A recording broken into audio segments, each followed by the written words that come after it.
राधे राधे दोस्तों, कैसे हैं आप सब। दोस्तों, भगवान विष्णु की सबसे प्रिय तिथि होती है एकादशी।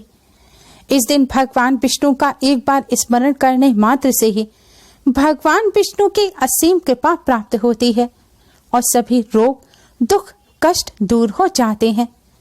इस दिन भगवान विष्णु के साथ मां लक्ष्मी का पूजन अवश्य करना चाहिए।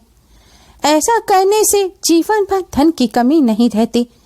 भगवान लक्ष्मी नारायण की कृपा प्राप्त करने के लिए एकादशी पर तुलसी जी के पूजन का भी विधान है, क्योंकि तुलसी जी भगवान विष्णु को अत्यधिक प्रिय है और तुलसी जी को मां लक्ष्मी का ही स्वरूप माना जाता है।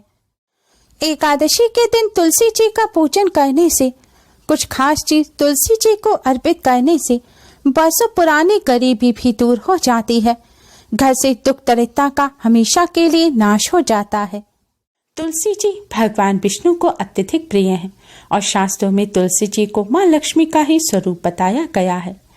इसलिए तुलसी जी का पूजन करने से भगवान लक्ष्मी नारायण अति शीघ्र ही प्रसन्न हो जाते हैं। दोस्तों, आज की इस वीडियो में हम आपको एक ऐसी चीज के बारे में बताने जा रहे हैं जिसे अगर आप इस एकादशी के शुभ संयोग पर तुलसी जी पर चढ़ा देते हैं तो इससे आपको तुलसी माँ के साथ ही भगवान लक्ष्मी नारायण की भी असीम कृपा प्राप्त होगी। भगवान लक्ष्मी नारायण आपके पूरे परिवार पर अपनी कृपा बरसाएंगे और जिस परिवार पर भगवान लक्ष्मी नारायण की कृपा होती है उसे कभी कोई संकट छू नहीं पाता। उसके घर में कभी भी अन्न धन की कमी नहीं होती। बरसों पुराने जन्म जन्मांतर के पाप, दुख और दरिद्रता का नाश तो होता ही है, साथ ही बरसों पुरानी गरीबी भी दूर हो जाती है और जीवन में खुशियां आती हैं।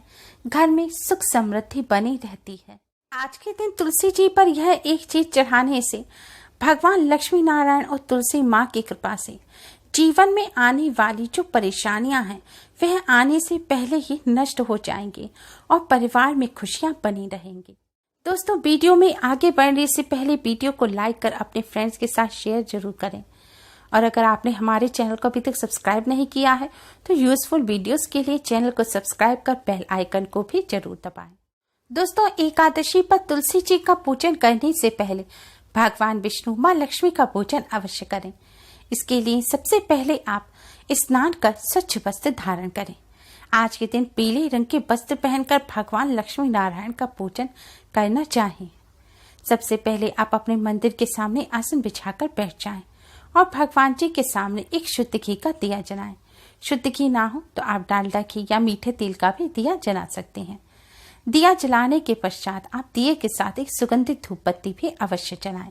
ध्यान रखें, आज के दिन दिए के नीचे चावलों को ना रखें। आज के दिन ना तो चावल का सेवन करें और ना ही पूजा में चावल का इस्तेमाल करें। अब आप सबसे पहले भगवान श्री गणेश को प्रणाम करें और कुमकुम से गणेश जी को तिलक करें। इसके बाद एक कटोरे में आप लगभग 3-4 चुटकी हल्दी ले लें और आपको ध्यान रखना है हल्दी साफ होनी चाहिए। मसालदानी जिसमें मसाले रखते हैं उसमें से आप हल्दी ना लें, क्योंकि उसमें मिर्च वगैरह मिल जाती है। साफ जो बड़ी जगह पर आपने बड़े डिब्बे में हल्दी रख रखी हो, साफ हल्दी, आप वहां से थोड़ी पिसी हुई पीले रंग की साफ हल्दी ले लें। अब इस हल्दी में आप शुद्ध जल मिला लें और इस हल्दी से अब आप सबसे पहले भगवान श्री हरि विष्णु को तिलक करें, फिर आप मां लक्ष्मी को तिलक करें। भगवान लक्ष्मी नारायण को तिलक करने के पश्चात अब आप भगवान लक्ष्मी नारायण को किसी फल मिष्ठान का भोग लगाएं। भगवान लक्ष्मी नारायण के फल मिष्ठान में आप तुलसी का पत्ता अवश्य रखें। आज के दिन वैसे तुलसी का पत्ता भूलकर भी ना तोड़ें, लेकिन आप भोग लगाने के लिए एक दिन पहले तुलसी का पत्ता तोड़कर रख लें या पहले से जो पत्ता रखा हुआ हो उसको पानी से अच्छी तरह से धो लें और वापस से भोग में रख दें, क्योंकि तुलसी का पत्ता कभी भी बासी नहीं माना जाता। अगर पत्ता सूख गया है तब भी वह बासी नहीं माना जाएगा, तब भी वह पूजनीय ही रहेगा।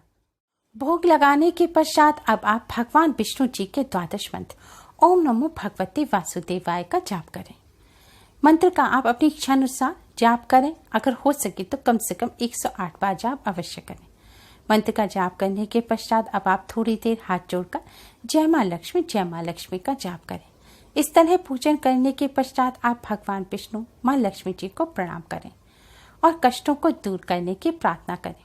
भगवान से प्रार्थना करें कि वह आप अपनी कृपा आशीर्वाद आप पर और आपके परिवार पर बनाए रखें। इस तरह पूजन करने के पश्चात दोस्तों अब आप एक लोटे में शुद्ध जल लें। अगर गंगा जल है तो इस जल में आप थोड़ा गंगा जल मिला लें और आपने भगवान जी को जिस हल्दी से तिलक किया था वही हल्दी अब आप इस लोटे के जल में मिला दें। अब इस जल को आप तुलसी माँ पर चढ़ाएं। दोस्तों भगवान विष्णु पर चढ़ाई हुई हल्दी तुलसी माँ पर चढ़ाने से तुलसी माँ सबसे अधिक प्रिय होती हैं।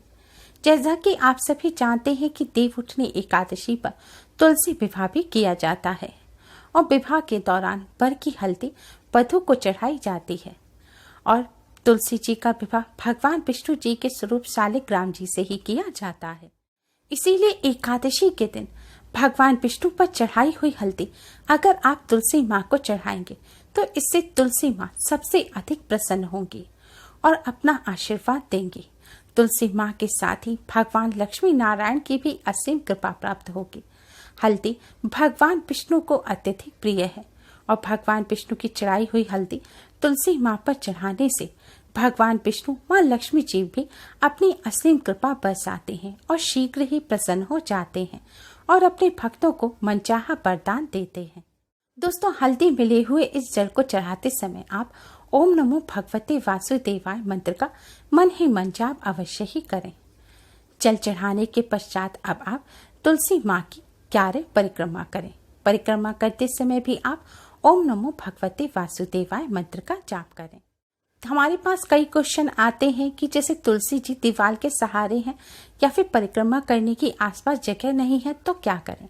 ऐसे में आप अपने ही स्थान पर खड़े होकर 11 बार क्लॉकवाइज घूमकर तुलसी माँ की परिक्रमा करें जैसे भगवान सूर्य नारायण की जाती है।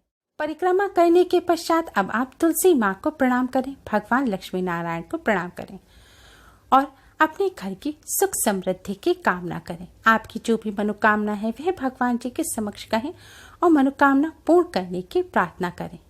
इस तरह पूजन करने के पश्चात आप तुलसी जी की जड़ के पास से थोड़ी सी मिट्टी लें और उससे अपने मस्तक पर तिलक करें। ऐसा करने से दरिद्रता का नाश होता है। दोस्तों इस तरह आपको सुबह के समय पूजन करना है। ध्यान रखें संध्या काल या रात्रि के समय ना तो तुलसी जी का स्पर्श किया जाता और ना ही तुलसी जी पर जल चढ़ाया जाता है। लेकिन अगर आप सुबह के समय पूजन ना कर पाए तब आपको क्या करना है। तब दोस्तों आपको जो भगवान विष्णु पर चढ़ाई हुई हल्दी है उसे जल में नहीं मिलाना।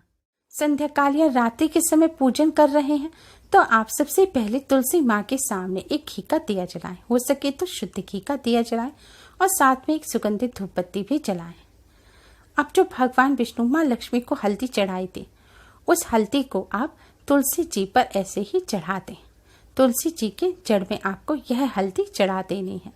हल्दी चढ़ाते समय भी आपको ओम नमो भगवते वासुदेवाय मंत्र का जाप करना है और फिर आपको 11 बार तुलसी माँ की परिक्रमा करनी है। परिक्रमा करते समय भी आपको ओम नमो भगवते वासुदेवाय मंत्र का मन ही मन जाप करते रहना है। दोस्तों मंत्र का जाप करने के पश्चात परिक्रमा करने के पश्चात अब आप तुलसी माँ को प्रणाम करें और थोड़ी देर मन ही मन जय माँ लक्ष्मी का भी जाप करें। ऐसा करने से माँ लक्ष्मी प्रसन्न होती हैं और धन संबंधी समस्याओं को दूर करती हैं। पूजन करने के पश्चात आप भगवान लक्ष्मी नारायण को प्रणाम करें और तुलसी माँ को प्रणाम करें और सभी कष्ट संकटों को दूर करने की प्रार्थना करें। घर में सुख समृद्धि की प्रार्थना करें, अन्न धन में वृद्धि की प्रार्थना करें। दोस्तों इस तरह आज के दिन तुलसी जी का पूजन करने से भगवान लक्ष्मी नारायण अति शीघ्र ही प्रसन्न हो जाते हैं और अपने भक्तों को मनचाहा वरदान देते हैं। साथ ही इस तरह हल्दी तुलसी जी पर चढ़ाने से तुलसी जी बहुत ही जल्दी प्रसन्न हो जाते हैं और तुलसी जी की कृपा से घर में सुख समृद्धि बनी रहती है। तुलसी माँ का आशीर्वाद प्राप्त होता है। ध्यान रखें तुलसी माँ का पूजन करते समय महिलाएं अपने सिर को ढककर अवश्य रखें।